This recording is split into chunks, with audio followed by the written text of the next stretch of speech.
ఈ వీడియో మీకు నచ్చితే లైక్ అండ్ షేర్ చేయండి, సబ్స్క్రైబ్ కూడా ప్లీజ్.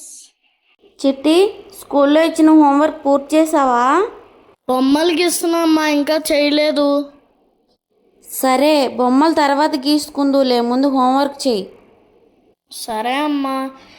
మ్యాథ్స్ ప్రాబ్లం కొంచెం కష్టంగా ఉంది. ఏ ప్రాబ్లం కష్టంగా ఉంది చెప్పు, నేను నీకు హెల్ప్ చేస్తాను. అమ్మ, ఈ డివిజన్ ప్రాబ్లంగా ఉందమ్మా, అస్సలు అర్థం కావట్లేదు.